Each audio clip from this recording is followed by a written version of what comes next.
Let's get to our top story this hour. Vice President Kamala Harris visited 3 battleground states yesterday, along with former Republican Congresswoman Liz Cheney. They were making an appeal to Republican voters who may not like Donald Trump, but are still on the fence about supporting a Democrat. Together, they tried to hammer home the danger the former president poses and that he is not fit for the office of the presidency.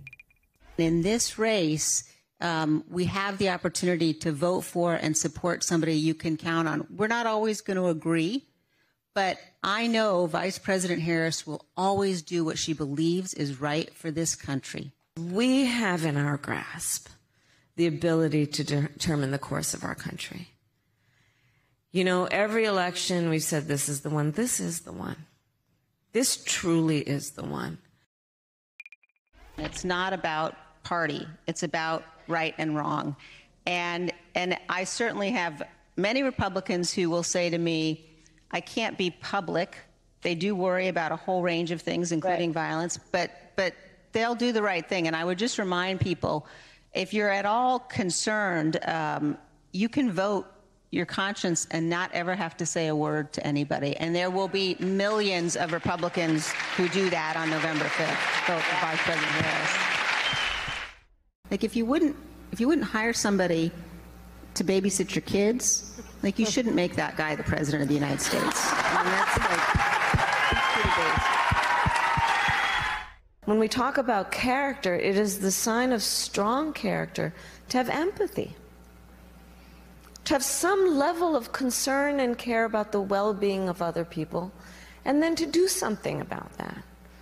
And I think there's so much about this election that calls into question whether we are on a track with a Donald Trump as president to actually teach and to show our children our definition of a leader. And is that it? One of the issues that I think has resulted in the kind of toxicity that you've been describing is that he tends to encourage us as Americans to point our fingers at each other. That's not in our best interest. All right, let's bring in former MSNBC host and contributor to Washington Monthly, Chris Matthews, and co-host of The Weekend on MSNBC, Simone Sanders Townsend. It's good to have you both. Chris, I'd like to start with you and talk about what we just saw. 2 women from completely different backgrounds, completely different points of view, carrying the torch of freedom and democracy together. Well, Mika, I wouldn't think a few years ago I would ever be singing the praises of a Cheney member of the family, a member of that family. I really did not like the Iraq War, and I didn't like the neocons, and Cheney was leading them all, and he took us into that war, and it killed almost 200,000 people in Iraq, and it served no purpose. They had a bunker, a barrier against Iran, and they got rid of it. Anyway, she is a character almost out of the movies, out of A Man for All Seasons. I've never seen a more heroic figure than Liz Cheney. She lost her state probably forever. She lost her party. She lost her leadership in the Republican House. She could have been on her way to Speaker. It was very probable. She gave it all away in the interest of truth. That's what she stood for. It's amazing to me how few people have gotten behind her. But now one person that's got behind her is Kamala Harris. And those sitting together, those 2 women, as you say, on that stage is remarkable because there's such courage there from Liz Cheney. And I cannot say anything that would stop me from saying she's been unbelievable. And I think now if they use her for the next 2 weeks, I also want to say something about the Democrats. If you're going to use her, repay her when you get in office. Don't just act like you're giving a little nod to a Republican. Clean up some of your act. You've got problems, Democrats. You don't have all the answers. You got to do much stuff for action on the border. You have to get serious about it and come up with a reasonable way of getting people into the country in a reasonable way and let them become citizens in time. But you got to do something. You can't just say, I'm with Biden. That's not too good. And you can't say on the inflation, it's world inflation. Nobody cares about the world. They want to know why their prices are going up. So I think the Democrats got a lot of things to clean up. But one of the things they need to show is courage and guts. And that woman has it. Yeah, I'm going to also point to the other woman on stage, Kamala Harris, Joe, who's really meeting a very complicated moment in our history. And she's reaching out not just to Liz Cheney publicly and working with her to get the support of Republicans. She has been reaching out and getting the support of hundreds of Republicans. And it is a complicated moment to me. It really is. There's no playbook for this.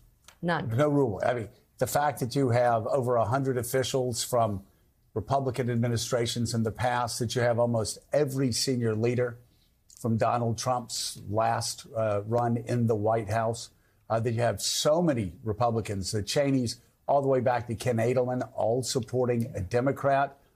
Unheard of, unprecedented. There's no playbook for it. But Liz Cheney is writing that new playbook. And if it works, it is historic. And we've had some Americans saying for quite some time that they were tired of the divisions in America. You look at the polls and you see time and again Americans saying they want Democrats and Republicans to work together. They want politicians to stop acting like children. They want compromise. These are in the polls. You won't hear it in either primary, but that's what Americans are saying. And here, Simone, it seems to me, is dramatic visual evidence of this happening for the voters. And there's an old song that Paul McCartney wrote called If You Want It, Here It Is, Come and Get It. Yeah. Sung by Badfinger. Well, if you want it, if you want parties working together, if you want people who have completely different worldviews coming together in the best interest of our country, it's right there for them, isn't it, Simone? It's right there. Look, I think what is remarkable about this moment is that Vice President Harris and her campaign, they have not made any policy promises to earn the support of Republicans. Liz Cheney is very consistent when she says, we have real policy differences, but I believe that Kamala Harris would be a good president. She said, we have real policy differences, but I have no doubt that when she's sitting in the Oval Office, will be fighting for Americans. And I think that's what makes this moment different.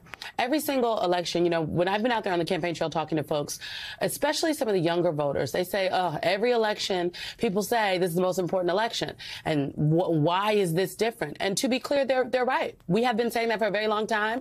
One could argue that there were times where it was said when it was not necessary, okay? I think right about now, people would love to have Mitt Romney, okay, in this race as opposed to Donald Trump. But the reality is that this is different because this is about this American experiment, our democracy.